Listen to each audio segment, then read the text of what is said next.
day all. This is TJ, the Park Popper, coming to you today from Hollywood Studios. Today, the idea is just to kind of peruse the park, maybe look at some merchandise. We're going to do some things we haven't done before here on the Park Popper, and just talk about the current Disney news and the new plans coming for this park. If this sounds like something that you're interested in, let's do it. Alright guys, first stop here is Mickey's of Hollywood. Alright, and as you can see, they've got the Halloween merchandise out here, limited at 5 per customer. Mickey pumpkin pillows there, large Mickey pumpkin coffee cup, or soup bowl rather, however you want to do it, $24.99, and a cider mix. This might be fun to try. $16, or glitter globe rather. It's kind of got the Paris Haunted Mansion look to it, or Phantom Manor look. The cost of that is $39.99. You've got the Mickey pumpkin votive, and the price on that is $29.99. So between these two items, I would probably go for the votive. There's a cool tie-dye Mickey pumpkin t-shirt for the kids. Of course, you've got these Mickey pumpkin ears. This is cool. A skeleton Mickey in a cape, $34.99. Some more sweaters. There's a Minnie on a broomstick. We've got these fun bat Mickey ears. Push foam. I would assume these are 35 or more. Toddler shirt here. Little girl shirt with Minnie and her kitty. Figaro. Got Minnie in her get up here, $34.99, I'm sure. Nice glittery Loungefly. Again, with that haunted house look, it kind of evokes the Phantom Manor, Disneyland Paris, $88. Again, that same design on a t-shirt. Mickey's Pumpkin Patch Crocs, $54.99. Haha. Now that is cute. My daughter would love this. So it's a zip-up hoodie with Stitch jumping out of a pumpkin, kind of in his 626 multi-arm form, $64.99. You've got a shirt of that, and then this Stitch cookie jar over the pumpkin, $49.99. That's really cool. A lot of those. Really? Those the candy bowls. Candy bowl cookie oh yeah. jar. They're going to wind up, it's been out on eBay already. For $98.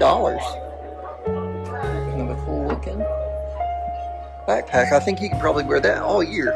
And you've got a Spirit jersey there. Again, Mickey's Pumpkin Patch. Kind of a cute hat, $29.99. There's a polo Mickey's Pumpkin Patch. We've got kind of like the general white embossed icons from Mickey's Pumpkin Patch with the dancing skeletons from the Sorcerer's Apprentice, $64.99 on this hoodie. Not a zip-up hoodie, but just a hoodie. And we've got those glow necklaces with the candy corn and the pumpkins. Knitted sweater, Mickey's Pumpkin Patch. Something a little bit warmer, I guess, $69.99. Got this hat. I think I really like this hat. $29.99, that's probably my favorite. Got Stitch here in his Halloween costume, $34.99, that's really cute. My daughter would love that. And this long sleeve shirt, Stitch, $64.99. That is a Spirit jersey. Also in these selection tees that are $29.99 a piece, 25 each when you buy 2, do have this kind of a really cool mini ghost here with my boot, and again a general Walt Disney theme logo for Halloween. Those are pretty cool. Out here doing some meeting and greeting. All the kids really enjoying that, I'm sure. So here we are in front of Star Wars Launch Bay. There is a Monsters Inc. Monstropolis suspended door coaster and themed area coming to Hollywood Studios.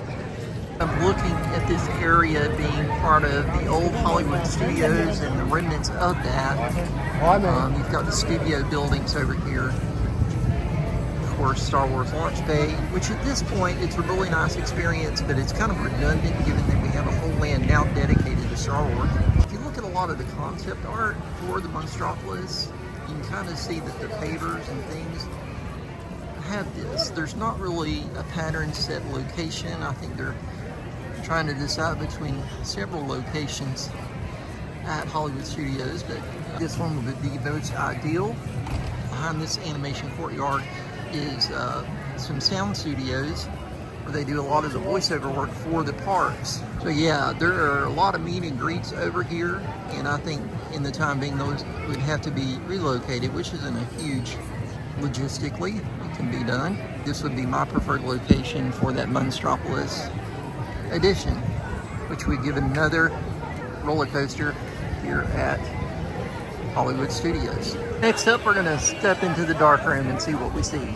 Haunted Mansion specialty ears, $44.99. Then we've got some Ursula ears down here for $44.99. Countdown to Halloween calendar, kind of like a little statue there, kind of in that haunted house theme. And the price on that is $59.99. Themed candy corn tumbler, $49.99. It's a really cool, almost like a stroop waffle texture to it. And then we've got some ornaments here. $26.99. Kind of like a Corian ceramic material, so it should be pretty shatter resistant. You can see Stitch down here. $29.99 for Stitch. And that Halloween ornament. Light here, a Mickey lantern. And the price on that is $59.99. This is really cool. Got a Haunted Mansion water bottle for $34.99. I am digging that. Saucers here. Holiday collection if you like it. $39.99. Got apron here with the Haunted Mansion. No price on that.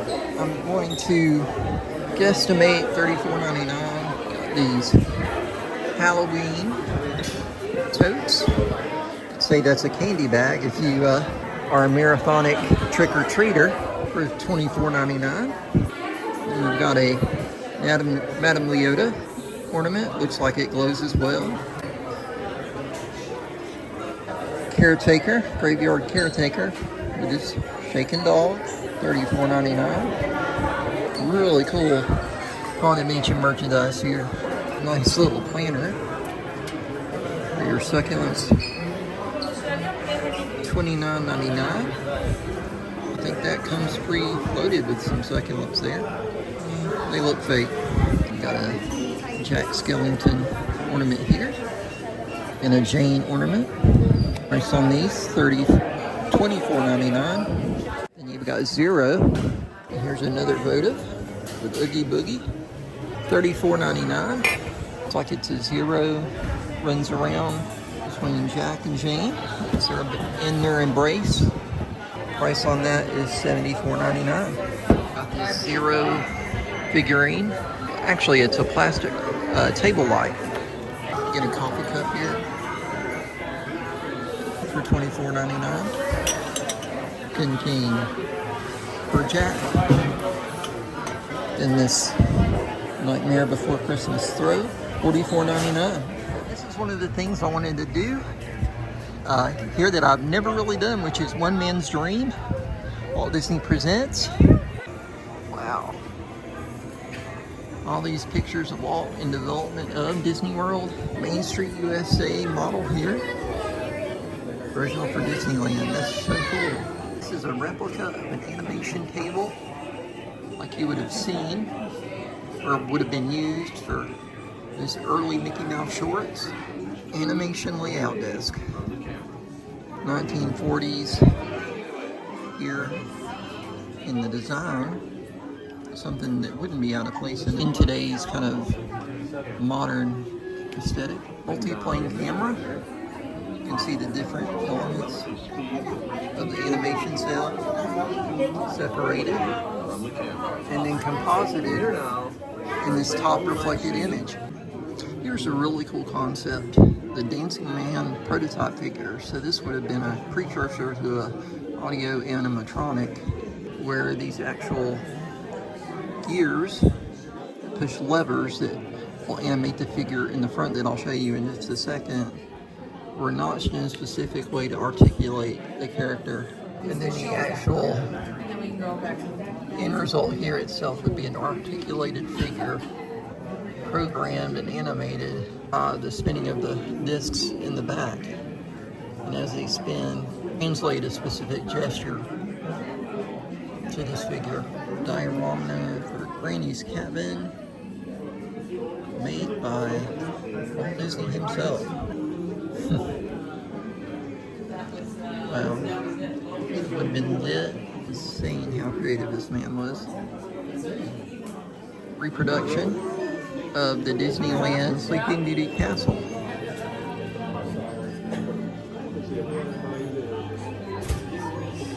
A lot of beautiful detail put into this. The actual model itself is still on display at Disneyland, so this is a reproduction of that model. Here we have a mock-up of Disneyland on opening day.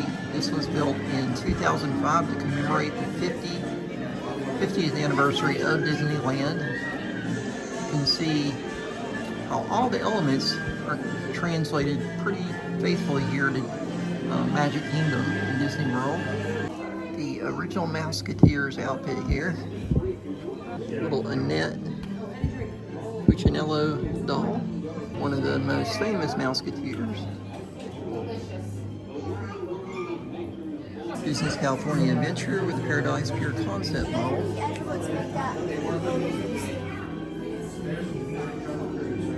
can see the Mickey wheel there and the Paradise Pier coaster. It's now the Incredicoaster. And the swings that are now an inside-out attraction.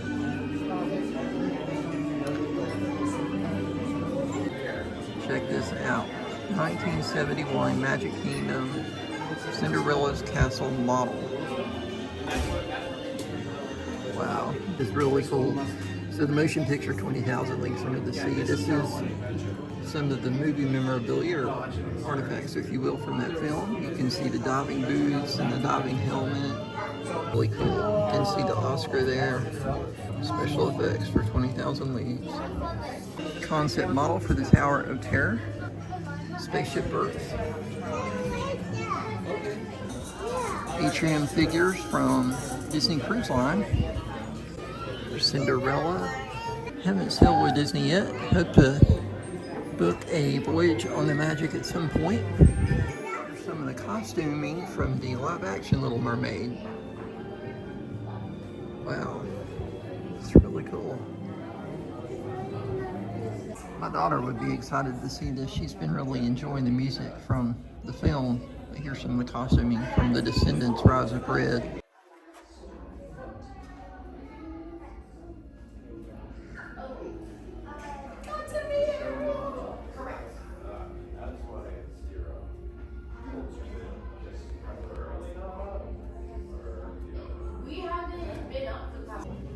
Wow. And here we have the original animatronic from the New York World's Fair for Abraham Lincoln. This is so awesome. There's the control board. Wow. You can see all the animations, how they're dialed in. Wow. Alright guys, so this is kind of like the other proposed area that they're discussing, kind of doing away with and putting Monstropolis right over here. We're kind of standing in the back of Star Tours, right in front of Baseline Tap House, since this would be a much more involved, much more detrimental of the park to put this expansion. Closing Star Tours as well. George Lucas worked with with Walt Disney Imagineering, and ever changing. They're always adding different films and experiences to that attraction. So again, a really actualized part of the park over here with the fountain. You can see it's fairly popular today. A lot of people are coming back from Pizza Rizzo, Mama Melrose's, to really just end this area and to retheme the whole thing and not really add anything to the park, but just make something new. If you want to know the truth, it's not being sound melodramatic, but just kind of step on Jim Henson's legacy. I think this is definitely an area of the park that needs to stay. I don't think there's many that would argue that. And again, sitting outside of Star Tours, you can see all the immersive theming of indoor, a wonderful part of this park. I think it's definitely a better ride than Smuggler's Run, and I would prefer to see it annexed into Galaxy's Edge somehow. Changing the queue, rerouting it over from the backside into Galaxy's Edge. Look at it on the map and kind of encompassing it. If we put those facades in front of Star Tours and we move some of that theming from the queue around the building to hide more of the show building of Star Tours and to immerse the guests, and then we put facade, Streets of America facade over this area, perhaps we could actually come back with a holiday show akin to the Osborne Lights again. Definitely would love to see the return of that Indiana Jones pop-up bar. As I understand it, they had the best old-fashioned on property, so definitely be a good thing to come back. I think a lot of people enjoyed it and are hoping to see it again. And with that, we are done today, guys. Just got the opportunity to come over here and look at some of the Halloween merchandise for sale at the park, and to kind of reminisce over the life of Walt Disney and discuss the changes potentially coming to Hollywood Studios that I'm a little afraid of. But again, as Disney fans, we always have to be expecting the unexpected and prepare to be surprised and delighted. So hopefully it'll be the latter, and we'll all be really ecstatic about what the changes are. Again, I am TJ the Park Bopper. If you love what I do, please vibe, job, like, and subscribe, and I will see you